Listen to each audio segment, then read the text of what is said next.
The mahogany conference table stretched between us like a battlefield, and I was losing the war.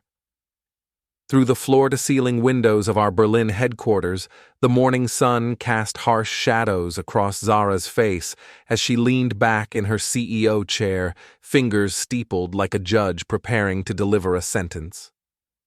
"Hayes," she said, her voice carrying that particular tone I'd learned to dread over our 12 years of marriage.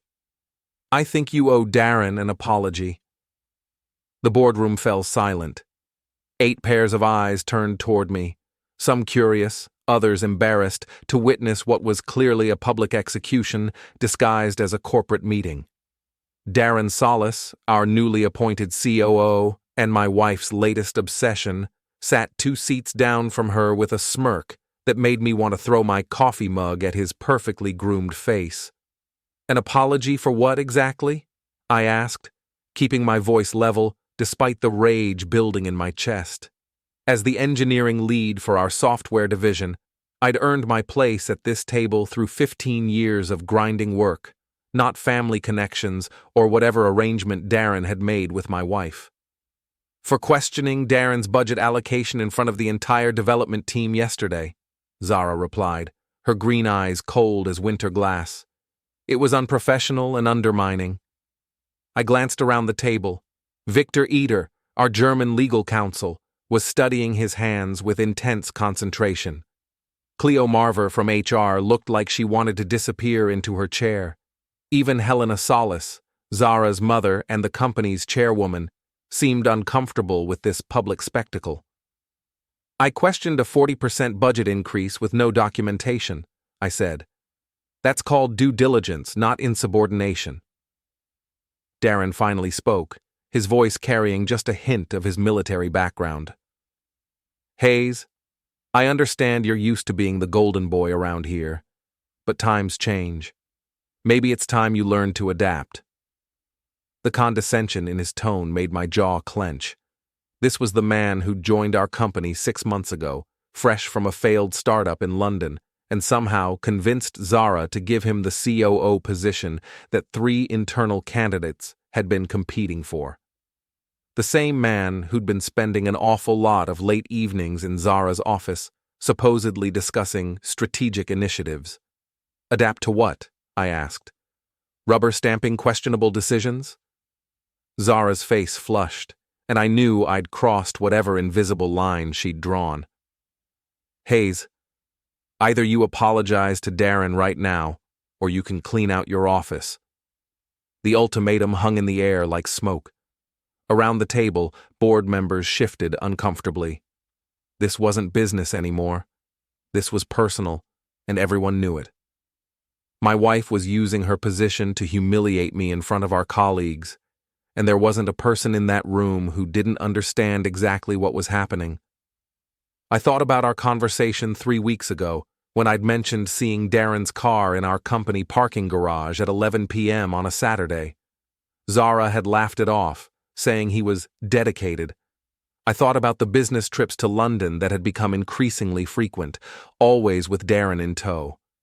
I thought about the way she'd started working late every night, coming home with her hair mussed and her lipstick gone.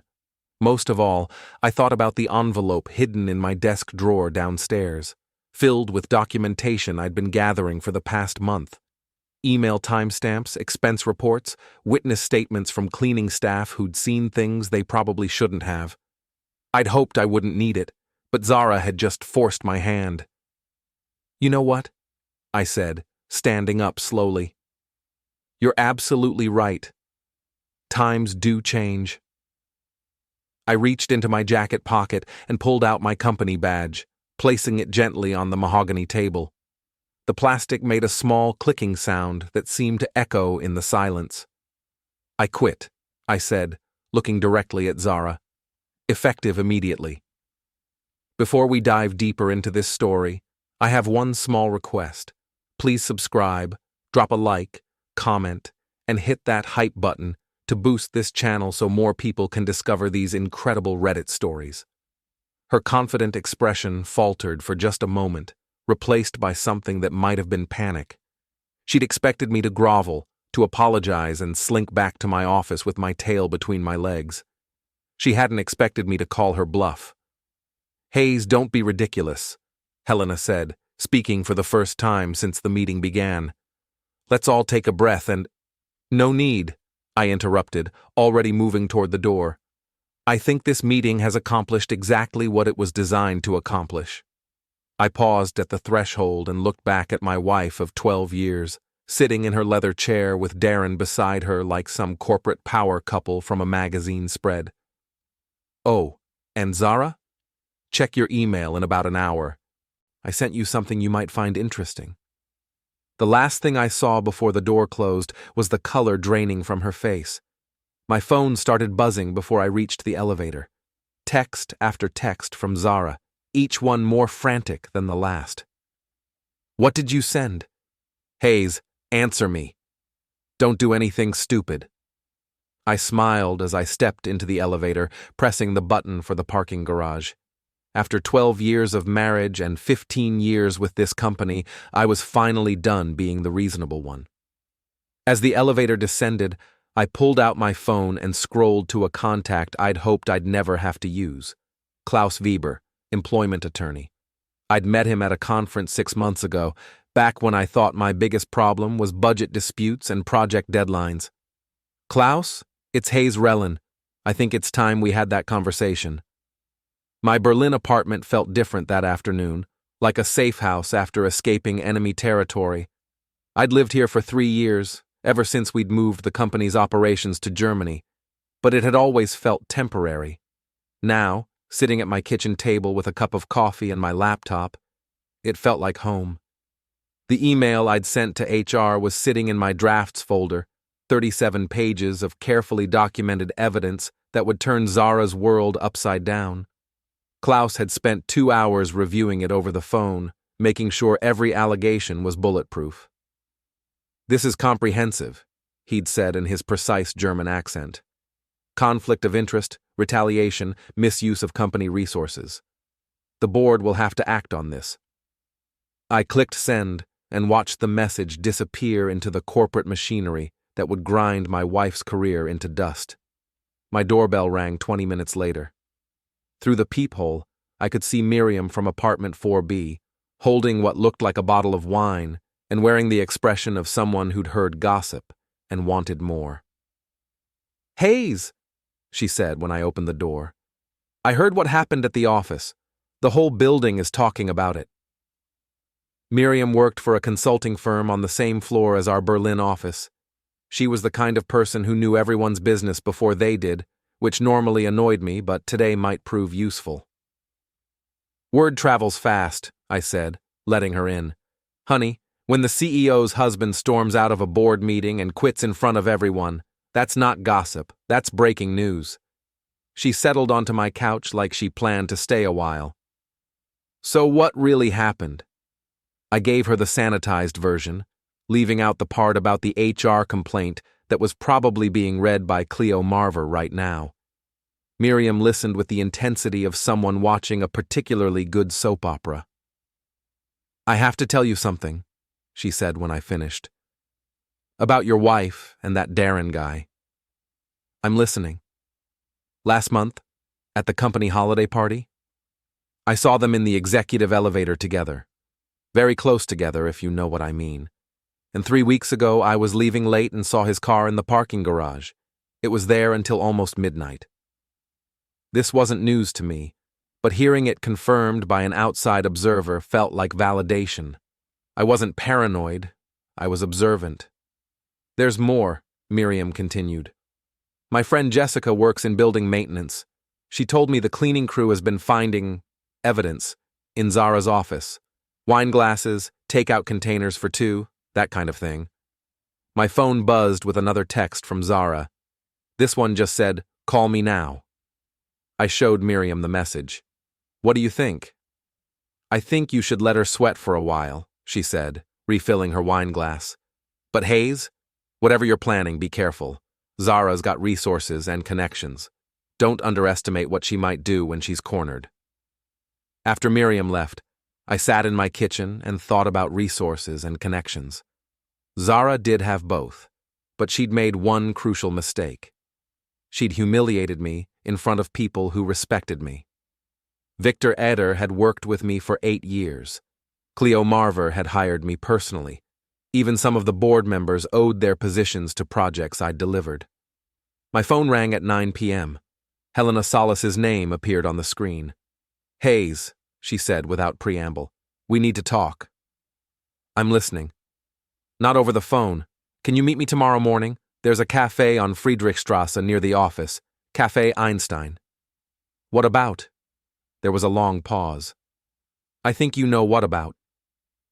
I arrived at Café Einstein 15 minutes early and chose a table in the back corner where we could talk privately. Helena appeared exactly on time, looking every inch the corporate matriarch in her tailored suit and perfectly styled silver hair. "You sent something to HR," she said, sitting down across from me. It wasn't a question. "I did." "Tell me it's not what I think it is." I studied her face, looking for any sign of surprise or shock. There wasn't any. Helena knew about the affair. She'd probably known from the beginning. "That depends on what you think it is," I said. She closed her eyes and rubbed her temples. "Hayes, I've built this company over 30 years. I won't let it be destroyed by a scandal." "Then maybe you should have had this conversation with your daughter 6 months ago." "What do you want?" she asked, getting straight to the point. "Money? A better severance package? A recommendation letter?" "I want accountability," I said. "I want the same rules to apply to everyone, including the CEO." Helena leaned back in her chair, studying me like I was a puzzle she couldn't solve. "You're not going to make this easy, are you?" "Zara didn't make it easy for me." She pulled out her phone and made a call. "Cleo? It's Helena. I need to see that HR complaint immediately. Yes, I know it's confidential. Yes, I know the protocols. Just bring it to my office." She hung up and looked at me. "You realize this could destroy the company's reputation, our stock price, the jobs of innocent people?" Zara should have thought about that before she decided to conduct her personal life in the boardroom. My phone buzzed with a text from an unknown number. "This is Darren. We need to talk. Meet me at the gym on Potsdamer Platz at 6 p.m. I showed Helena the message. Her face went pale. "Don't go," she said. "Darren's not. He doesn't handle pressure well." "Is that a threat?" "It's advice from someone who's known him longer than you have." I finished my coffee and stood up. "Helena, I spent 15 years building my reputation at this company. Zara destroyed it in 15 minutes because I asked uncomfortable questions about her boyfriend's budget. If she wanted to keep this private, she shouldn't have made it public." As I walked away, I heard her make another phone call. "Zara? We have a problem. A big one." The rest of the day passed slowly. I cleaned my apartment, went for a run along the Spree River, and tried to ignore the constant buzzing of my phone. By 5 p.m., I'd received 43 messages from various combinations of Zara, Darren, Helena, and even Cleo from HR. I read exactly none of them. Instead, I changed into workout clothes and headed for the gym on Potsdamer Platz. If Darren wanted to talk, we'd talk, but it would be on my terms, in a public place with witnesses. As I walked through the Berlin streets, I thought about what Miriam had said about being careful. She was right that Zara had resources and connections, but she'd forgotten one important thing. I had something Zara didn't. I had nothing left to lose. The gym on Potsdamer Platz was crowded at 6 p.m., full of Berlin professionals working off their corporate stress on treadmills and weight machines. I spotted Darren immediately. He was hard to miss at 6'3" with his military posture and expensive workout gear. He was waiting by the free weights, checking his watch like a man with somewhere important to be. When he saw me, his expression shifted from impatience to something that might have been relief. "Hayes," he said, extending a hand like we were old friends meeting for drinks. "Thanks for coming." I ignored the handshake. "You said we needed to talk." "Right. Look, I think there's been some misunderstanding about what happened in the boardroom today." "No misunderstanding," I said, selecting a pair of dumbbells from the rack. You and my wife decided to humiliate me in front of the board. Mission accomplished. Darren glanced around the gym, clearly uncomfortable with the public setting. Maybe we could go somewhere more private?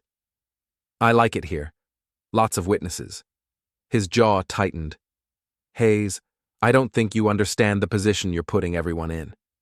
Zara, the company, even yourself. I started my workout routine, forcing him to follow me from station to station like a lost puppy. Enlighten me. That HR complaint you filed, it's going to hurt a lot of innocent people. Innocent people like you? I'm trying to help you here, he said, his voice dropping to what I assumed was supposed to be a threatening whisper. You don't want to make enemies of people who can make your life very difficult. I finished my set and looked at him directly. Are you threatening me, Darren? I'm trying to be your friend. Friends don't sleep with each other's wives. The words hung in the air between us. Around us, the normal sounds of the gym continued. Weights clanking, treadmills humming, people having normal conversations about normal things. But in our little bubble of space, everything had gone very quiet. Darren's face flushed red. I don't know what you think you know, but I know you've been working late with Zara 3 nights a week for the past 2 months. I know your car was in the company garage until midnight on Saturday the 15th. I know the cleaning crew found wine glasses and takeout containers for 2 in her office. His expression shifted from denial to calculation. Even if that were true, you can't prove anything inappropriate happened. Maybe not in court, I said, moving to the next exercise station. But I don't need court-level evidence for an HR complaint. I just need reasonable suspicion of impropriety. What do you want? He asked, the same question Helena had posed that morning. I want you to resign. He laughed, but it sounded forced. That's not going to happen. Then I guess we'll let HR sort it out. I finished my workout and headed for the locker room. Darren followed me, his earlier attempts at intimidation replaced by something that looked like desperation. Hayes, be reasonable. Zara made a mistake today, but that doesn't mean we have to burn everything down. Zara didn't make a mistake, I said, pulling my gym bag from the locker. She made a choice, a calculated decision to use her position as CEO to retaliate against me for questioning your budget allocation. That's not a mistake, that's abuse of power. And what about your choice to file that complaint? What does that make you? I thought about the question as I changed clothes. What did it make me? Vindictive, petty. A man who couldn't handle his wife leaving him for a younger, more successful rival? It makes me someone who plays by the same rules as everyone else, I said finally. Darren was quiet for a long moment. When he spoke again, his voice had lost all pretense of friendliness. You have no idea what you've started, he said. Zara's not going to just roll over and accept this. Neither am I. Good, I said, slinging my bag over my shoulder. I'd hate for this to be boring. I left him standing in the locker room and walked out into the Berlin evening. My phone had accumulated another 12 messages while I was working out, but I deleted them all without reading them. Instead, I walked to the nearest car rental office and rented a small van for the evening. If Darren wanted to play games, I was happy to oblige. His BMW was parked in the executive section of our company garage, gleaming under the fluorescent lights like a monument to corporate success. I'd seen him washing it obsessively every weekend, treating it like a beloved pet. I opened the van's back doors and pulled out the 5 pounds of frozen shrimp I'd bought from a seafood market that afternoon. Working quickly, I stuffed handfuls of shrimp into every air vent I could find on Darren's car. The remainder went under the seats through the partially open windows. The smell would take days to develop fully, but when it did, the car would be uninhabitable. I left a note under his windshield wiper.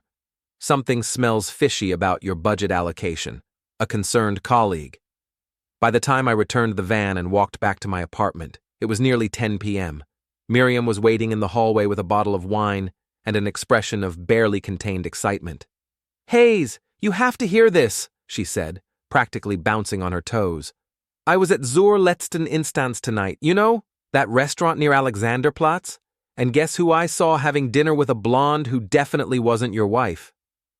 Darren, I said, not really surprised.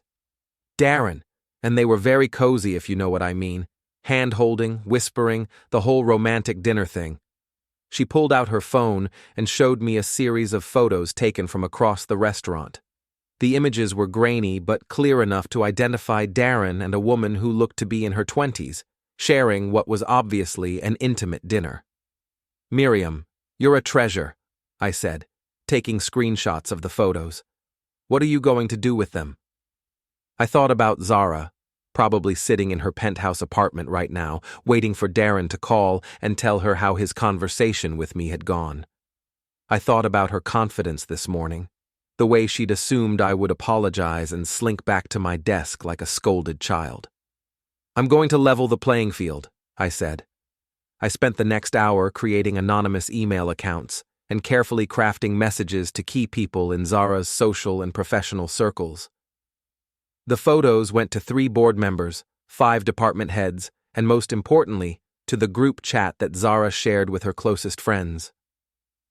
By midnight, my phone was buzzing constantly with panicked messages from Zara. Hayes, what have you done? We need to talk right now. This is insane. I turned off my phone and went to bed, sleeping better than I had in months. The next morning brought news that Darren's car had been towed from the company garage due to health code violations. Apparently, the smell had become so overwhelming that building security had received complaints from 3 different floors. I was having coffee and reading the news when my doorbell rang. Through the peephole, I could see Victor Eder, looking uncharacteristically nervous. Victor, I said, opening the door. This is unexpected. Hayes, we need to talk. About the complaint you filed. I let him in and poured him a cup of coffee. Victor had always been straight with me, even when it wasn't politically convenient. The board is meeting this afternoon, he said without preamble. Emergency session. Helena called it after she saw your documentation. And Zara's in trouble, real trouble. The evidence you provided is comprehensive. I waited for him to continue. But there's something else. Something I think you should know. He paused, choosing his words carefully. 6 months ago, Zara came to me privately. She asked about the legal process for having an employee declared mentally unfit for their position. My coffee cup stopped halfway to my mouth. What? She said she was concerned about an employee who was showing signs of paranoia and erratic behavior. She wanted to know if the company could force a psychological evaluation. She was talking about me. Victor nodded grimly. I told her it would require substantial documentation and would likely result in a lawsuit. She dropped the subject, but Hayes, she was building a case against you. Performance reviews, incident reports, witness statements about your concerning behavior. The pieces fell into place with sickening clarity. The impossible deadlines, the public criticism, the constant undermining of my authority. Zara hadn't just been having an affair, she'd been systematically building a case to have me removed from the company entirely. Why are you telling me this? I asked. Because what she did to you today, the public humiliation, the ultimatum, it proves she was never concerned about your mental health. She was using her position to eliminate a perceived threat.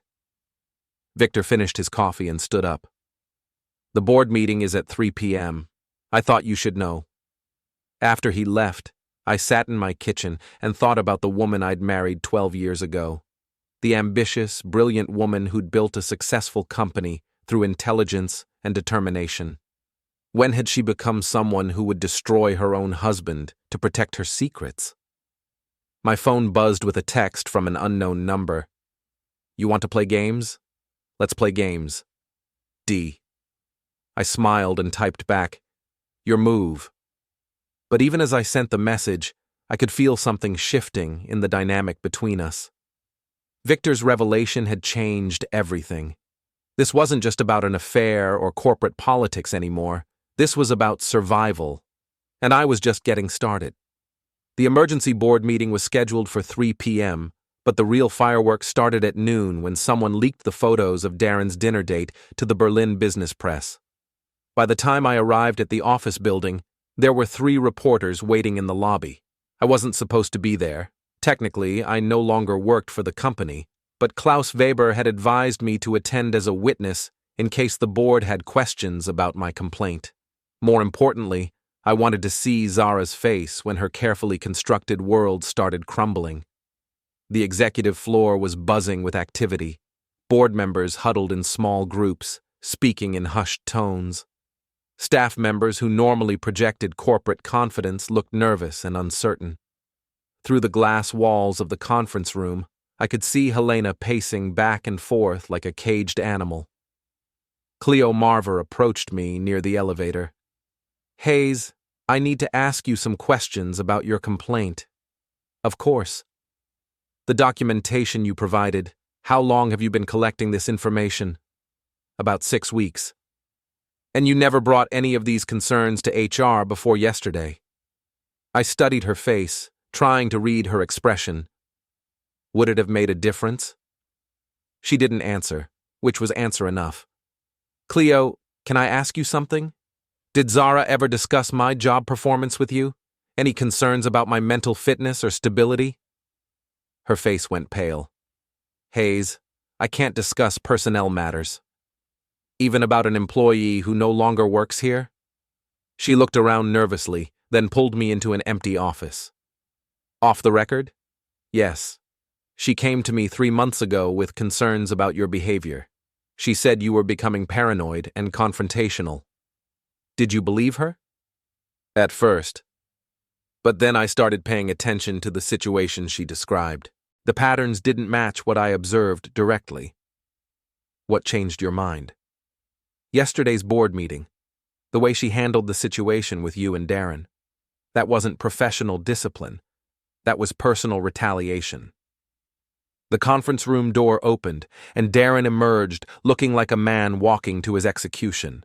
His expensive suit couldn't hide the fact that he'd been sweating, and his usual confident demeanor had been replaced by barely controlled panic. He saw me and changed direction, walking over with the kind of aggressive stride that meant trouble. "You think you're clever?" he said, keeping his voice low enough to avoid attracting attention from the board members. "I think I'm thorough. Those photos prove nothing. I'm allowed to have dinner with whoever I want." "Of course you are. Just like the board is allowed to ask questions about why you're having romantic dinners with other women while conducting an affair with the CEO. His face flushed red. "You don't know what you're talking about. I know your car smells like a fish market and you're about to be unemployed." Before he could respond, Victor appeared at my elbow. "Hayes, the board is ready for you." The conference room felt different than it had the day before. Yesterday, it had been Zara's domain, a place where she held absolute power. Today, the power dynamics had shifted dramatically. Helena sat at the head of the table, flanked by 2 board members I recognized as allies of hers. Zara was relegated to a chair along the side, looking isolated and defensive. "Hayes," Helena began, "thank you for coming. We have some questions about the complaint you filed." For the next hour, I walked them through every piece of documentation I'd provided. Email timestamps showing Zara and Darren exchanging messages at all hours. Expense reports for business dinners that included personal items. Witness statements from cleaning staff and security guards. "The pattern is clear," I concluded. Over the past 6 months, Zara has used company resources to conduct a personal relationship with Darren. When I began asking questions about budget irregularities, she retaliated by attempting to humiliate me publicly. One of the board members, a stern woman named Margaret Chen, leaned forward. "Mr. Rellin, these are serious allegations. Do you have any direct evidence of inappropriate behavior?" I pulled out my phone and showed them Miriam's photos from the restaurant. These were taken 2 nights ago, while Zara was at home, presumably believing she was in an exclusive relationship with Darren. The silence in the room was deafening. I could see Zara's face crumbling as she realized the full scope of what I'd uncovered. It wasn't just about the affair anymore. It was about Darren's betrayal of her as well. "There's one more thing," I said, looking directly at Zara. "6 months ago, you asked Victor about the legal process for having an employee declared mentally unfit. You were talking about me, weren't you?" Her face went white. Around the table, board members exchanged glances that spoke volumes about their growing concern. That's not relevant to this discussion," she stammered. "It's completely relevant," Helena said sharply. "If you were building a case against Hayes based on fabricated concerns about his mental health, that's not just retaliation. That's potentially criminal." Victor cleared his throat. "I have documentation of that conversation, if the board would like to review it." The meeting continued for another 30 minutes, but the outcome was already clear. When it ended, Zara and Darren were both suspended pending a full investigation. Helena looked like she'd aged 10 years in 2 hours. As the board members filed out, Zara approached me. Her earlier confidence had been completely stripped away, replaced by something that looked like desperation. "Hayes, we need to talk. Privately." "I don't think that's a good idea." "Please, just 5 minutes." Against my better judgment, I followed her to her office. The space that had once seemed like a symbol of her success now felt like a crime scene. I could see the wine glasses Miriam had mentioned, hastily hidden behind some files on the credenza. "What do you want, Zara?" "I want to fix this. All of it." "It's too late for that." "Is it?" She moved closer, and for a moment I saw a flash of the woman I'd married. "Hayes, I made mistakes. Serious mistakes. But we can work through this." "Can we work through you trying to have me declared mentally incompetent?" Her face crumpled. I wasn't really going to do that. I was just exploring options." "Options for what?" "For dealing with the situation." "What situation?" "The situation where your husband might discover you were having an affair?" She sat down heavily in her chair. "It wasn't supposed to happen like this. Darren and I, it was just supposed to be temporary, until I figured out what I wanted." "And what about him having dinner with other women? Was that part of your temporary arrangement?" The question hit her like a physical blow. She stared at me with the expression of someone who'd just realized they'd been played by a master. "You're lying," she said, but her voice lacked conviction. I showed her the photos on my phone. She studied them for a long moment, her face cycling through disbelief, anger, and finally, a kind of hollow resignation. "How long have you known?" she asked. "About the affair? 6 weeks? About Darren cheating on you? 2 days. Why didn't you tell me about the other woman?" "Because I wanted you to find out the same way I found out about the affair, from someone else, when it would hurt the most." She looked up at me with something that might have been respect. "You planned all of this." "I planned to protect myself from whatever you and Victor's legal team were cooking up. Everything else was just opportunity." My phone buzzed with a text from Miriam. "Turn on Channel 7 News, now!" I pulled up the news app on my phone and found a story with the headline, "Software Company CEO Suspended Amid Affair Allegations." The article included quotes from anonymous board members and mentioned the ongoing investigation. Zara saw the screen and closed her eyes. "It's over, isn't it?" "The company will survive," I said. "Helena's too smart to let a scandal destroy 30 years of work. But your career here? Yeah, that's over." I left her sitting in her office, staring out the window at the Berlin skyline. In the elevator, I realized I felt something I hadn't expected, not satisfaction, but a kind of hollow victory. I'd won, but the cost had been everything I'd spent 15 years building. My phone rang as I reached the lobby. Klaus Weber's name appeared on the screen.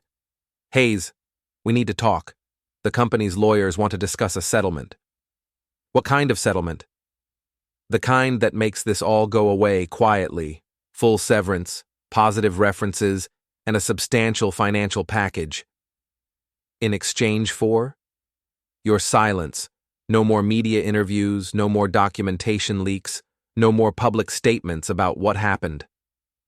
I walked out of the building into the afternoon sunlight. Reporters were still waiting in the lobby, but I ignored their questions and kept walking. Klaus, set up the meeting, but make sure they understand something. What's that? I'm not interested in making this go away. I'm interested in making sure it never happens again. As I walked through the streets of Berlin, I realized the game was far from over. Zara and Darren might be suspended, but they still had resources, connections, and the kind of desperation that makes people dangerous. My phone buzzed with another text from the unknown number I assumed was Darren. "This isn't finished." I typed back, "You're right. It's just getting started." The settlement meeting was scheduled for the next morning at a law office in Mitte, one of those gleaming corporate towers that housed Berlin's most expensive legal talent. I arrived 15 minutes early and spent the time studying the building directory, noting which firms had offices here and what that said about the resources being deployed against me. Klaus met me in the lobby, looking more serious than I'd ever seen him. "Hayes, before we go up there, you need to understand what you're walking into. Helena has hired Brennan and Associates. They're the most aggressive corporate defense firm in Germany. And that should scare me? It should make you very careful about what you say and what you agree to." The conference room on the 32nd floor had floor-to-ceiling windows overlooking the city and a table that could seat 20 people.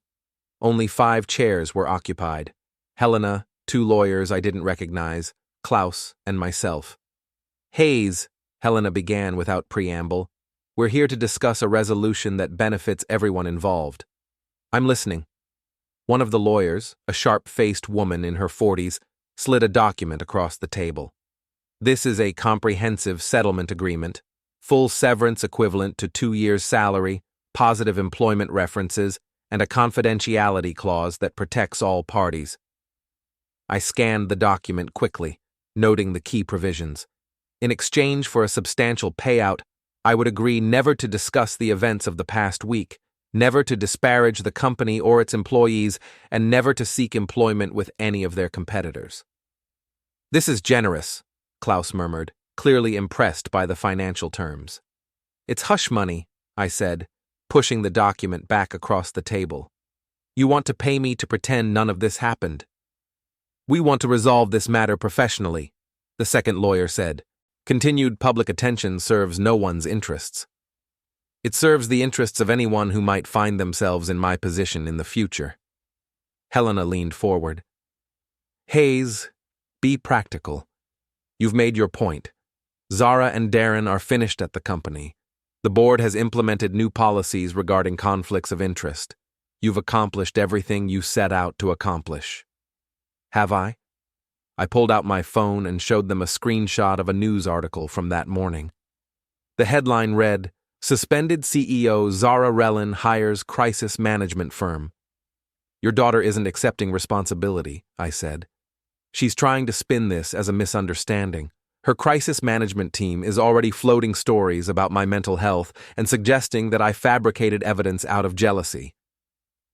The lawyers exchanged glances. This was clearly news to them. "That's unfortunate," Helena said carefully, "but it doesn't change the terms of our offer. Actually, it does, because now I know this isn't over. Zara's going to keep fighting, which means I need to keep fighting." I stood up and headed for the door. "Klaus, let's go." "Hayes, wait," Helena called. "What would it take to resolve this?" I paused at the threshold. Full public accountability. Zara and Darren both resigned permanently, with public statements acknowledging their misconduct.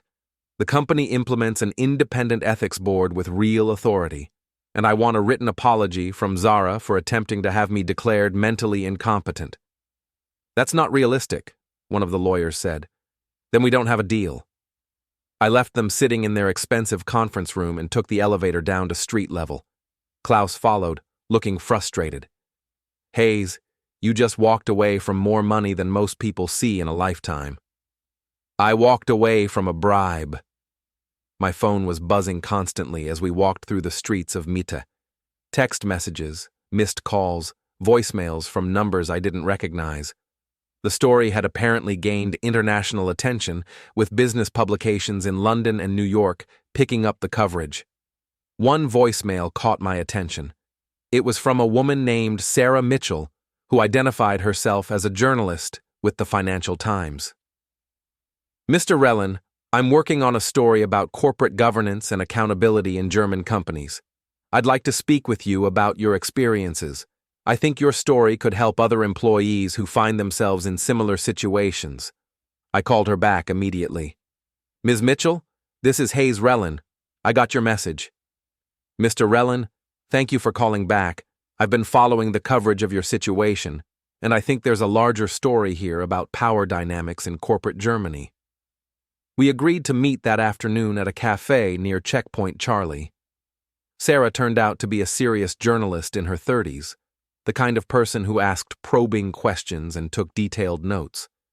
Tell me about the psychological fitness evaluation, she said after I'd walked through the basic timeline. That's not standard corporate procedure. No, it's not. And according to Victor Ader, Zara was asking about it 6 months ago, long before any of the budget disputes that supposedly triggered her concerns about my behavior. So you believe she was planning to have you removed from the company to prevent you from discovering the affair? I think she was planning to discredit me so thoroughly that no one would believe anything I said about her or Darren. Sarah's pen moved rapidly across her notepad. Have you documented this?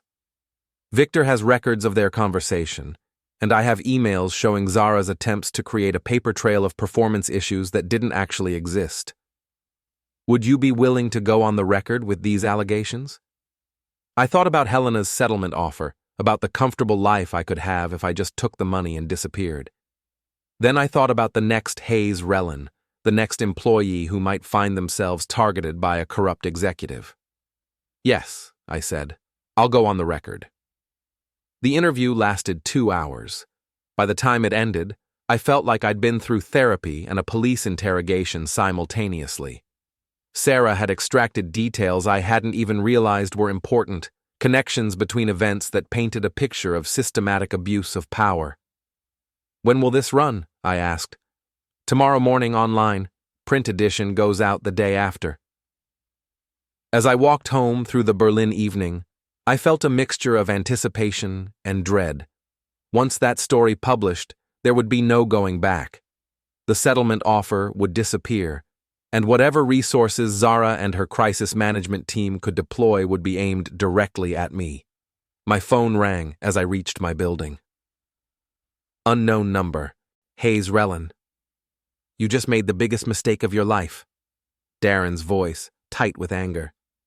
Did I? That journalist you talked to today, Sarah Mitchell. Do you know who she is? A reporter with the Financial Times. She's also the ex-girlfriend of Marcus Webb, the CEO of Brennan and Associates, the same firm that's representing the company in this matter. My stomach dropped. What are you saying? I'm saying you just gave a detailed interview to someone who has every reason to want to see you destroyed. Check your email, Hayes. Your little media strategy just backfired spectacularly. I ran up the stairs to my apartment and opened my laptop, my hands shaking as I navigated to my email. There it was, sent from Sarah Mitchell's Financial Times address an hour ago. But instead of a confirmation of our interview, it was a forwarded email chain. The original message was from her to someone named Marcus, with the subject line, Hayes Rellin interview, strategic considerations. I opened the forwarded chain and felt my world collapse. Marcus interviewed the subject today. He's more vulnerable than we thought. Significant psychological indicators of paranoia and obsessive behavior. Recommend aggressive counter-narrative focusing on mental health concerns. Full transcript attached. S. The reply from Marcus was brief. Perfect. Initiating phase 2 tomorrow. Client will be pleased. I stared at the screen, trying to process what I was seeing. The journalist I'd trusted with my story was working with the law firm representing the company. Everything I'd told her, every detail, every piece of evidence, every vulnerability, was now in the hands of my enemies. My phone buzzed with a text from Zara. "You should have taken the settlement, Hayes. Now things get ugly." I walked to my window and looked out at the Berlin skyline, the lights of the city stretching out like stars. Somewhere out there, teams of lawyers and crisis management specialists were working through the night, crafting a narrative that would destroy my credibility and turn me from victim to villain. But as I stood there, something strange happened. Instead of fear or despair, I felt a kind of cold clarity settling over me. They'd shown me their hand, revealed the true scope of the resources arrayed against me. More importantly, they'd underestimated me. I opened my laptop and began typing an email to Victor Eder. If they wanted to play dirty, I was ready to get my hands filthy. I typed fast, my fingers moving before doubt could catch up. Within minutes, Victor was calling me. "Hayes, I read your message. If what you're saying is true, Brennan and Associates just violated half a dozen EU confidentiality statutes." "Good," I said. "Then we use that." Silence stretched on the line, then a slow exhale. "You're planning to go nuclear." "I'm planning to survive." I forwarded him every file, every screenshot, including the email thread Sarah had accidentally exposed.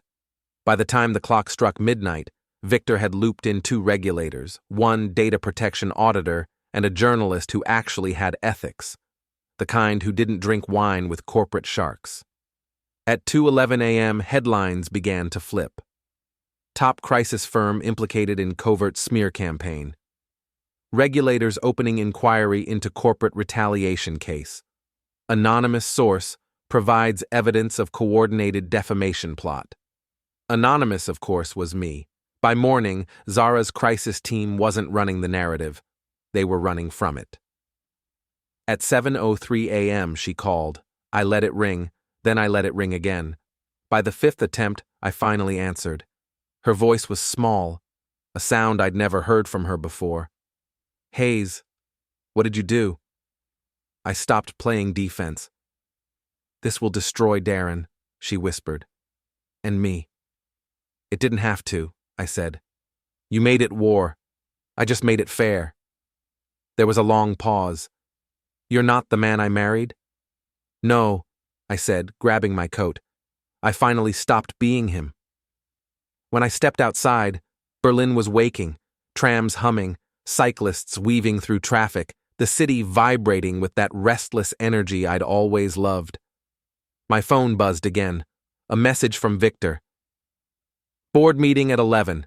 You should be there. Trust me." Another message followed, from an unknown number. "We're not done, Hayes. D." I smiled, slipping the phone back into my pocket. Maybe he was right. Maybe this wasn't the end at all. Maybe it was the moment the game finally started playing my way.